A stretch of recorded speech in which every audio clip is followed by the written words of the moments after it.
il y a le trafic d'armes. J'en ai parlé ce matin avec ce qui pouvait passer dans les ports. Et le fait qu'on ait supprimé les contrôles de ces marchandises. Et donc j'invite vraiment à ce qu'on réfléchisse et ce qu'on élargisse le plus possible à tous dans le Parlement la possibilité de vérifier comment sont vendues les armes, à qui sont vendues les armes et pourquoi faire. À titre exceptionnel, je donne la parole à M. Chenu pour une dernière intervention. Non, pardon. Donc, puisqu'il n'y a plus de prise de parole, je mets aux voix l'amendement 277 qui a fait l'objet de 2 avis défavorables. Qui vote pour? Qui vote contre? Il est rejeté. Amendement numéro 276, M. Lachaud. Oui, dans la même logique, et mes collègues y reviendront, il est fort dommageable que la France puisse être soupçonnée de vendre des armes qui pourraient commettre des crimes de guerre ou des crimes contre l'humanité.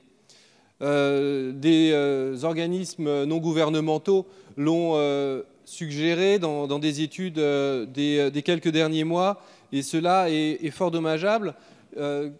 Aujourd'hui, il y a une instance internationale qui est l'ONU, et c'est l'ONU qui détermine si un conflit, d'une certaine manière, est légitime ou non.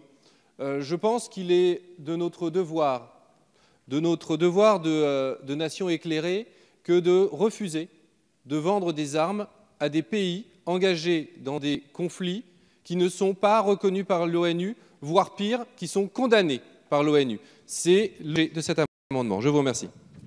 Merci. Messieurs les rapporteurs.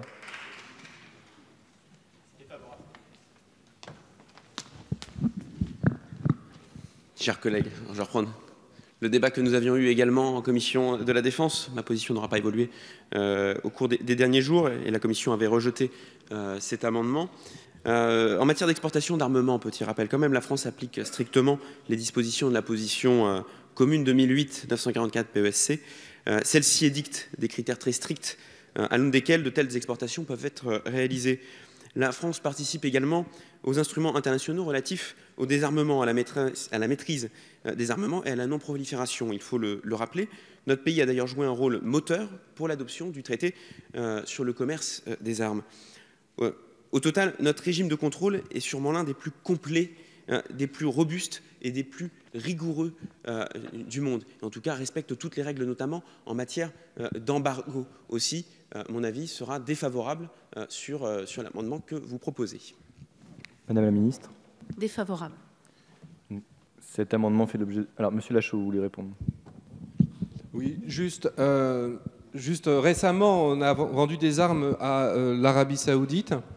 Cette vente d'armes avait reçu des avis négatifs avant de remonter directement à l'Élysée où le président Hollande a passé outre ces accords négatifs et a donc donné un avis positif et favorable. Et donc la vente d'armes s'est opérée. Ces ventes d'armes portaient sur des volumes totalement extravagants pour un usage normal de l'Arabie Saoudite.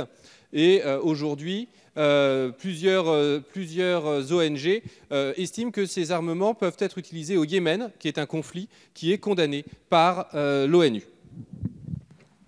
Merci. Monsieur le rapporteur. Pour reprendre votre propos, donc l'on voit bien que ce ne sont pas des administratifs qui décident des exportations et que le politique a bien toute sa place. Juste concernant l'Arabie Saoudite n'est pas sous embargo, je tiens à le rappeler. Merci. Donc je mets à vos voix cet amendement 276 qui fait l'objet d'avis défavorables des commissions et du gouvernement. Qui vote pour? Qui vote contre? Il est rejeté.